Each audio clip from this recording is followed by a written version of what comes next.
Patrick Hicks Music Stories presents Every Grammys Ever. Episode 1, The Origins of the Grammys. The Grammys have always seemed like the awards show that is the most disconnected from the industry they're supposed to be celebrating. They seem to always reward popularity and sales over critical favorites, even though the awards have always proclaimed to be about merit. Sure, the Oscars and Emmys have made mistakes, but it seems like the Grammys, at least in my lifetime, have had the most infamously bad choices. They've had things like Jethro Tull beating Metallica for the best heavy metal performance, Macklemore over Kendrick Lamar for the best rap album. And it seems like recently things have only gotten worse. You have artists like Frank Ocean refusing to even submit their work to the Grammys, or The Weeknd accusing the Recording Academy of not nominating him because he passed on performing on the show.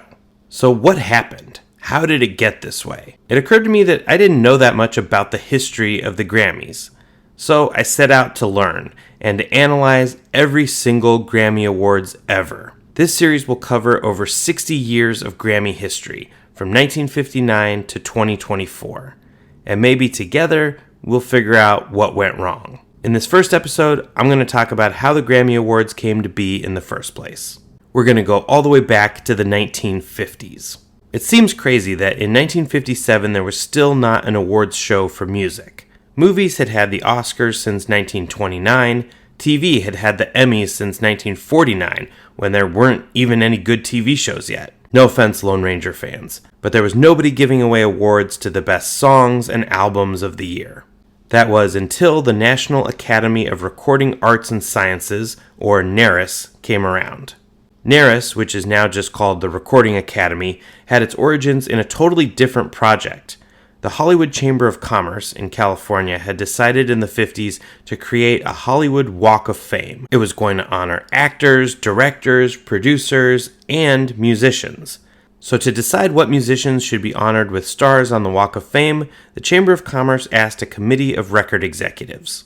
These executives were Jesse Kay from MGM Records, Lloyd Dunn and Richard Jones from Capitol, Sonny Burke and Milt Gabler from Decca, Dennis Farnan from RCA Records, and from Columbia Records, Alex Stordahl, Paul Weston, and Doris Day.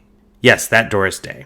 And as this committee was trying to decide who should get stars, they realized that there were so many great musicians that they were going to have to leave out a lot of people. So they got the idea to start NARAS in 1957 and to create an awards show. Next, they needed to come up with a name. Originally, they were going to go with the Eddies, in honor of Thomas Edison, who invented the phonograph. But instead, they decided to choose the winner from a mail-in contest. The winning suggestion was Grammy, as in the gramophone, which was first suggested by Jay Dana, although it was also suggested by another 300 people. According to a newspaper article from the time, the reward for coming up with the name was a prize of 25 albums. The newspaper's suggestion, by the way, was the Diskies. After NARAS was founded, a bunch of stars quickly joined the Academy, among the biggest early names being Frank Sinatra, Dean Martin, Sammy Davis Jr., and Nat King Cole. And by 1959, they were ready for their first awards ceremony. On the next episode, we will cover the very first Grammy Awards. Yes, I know. I'd never make that same mistake again.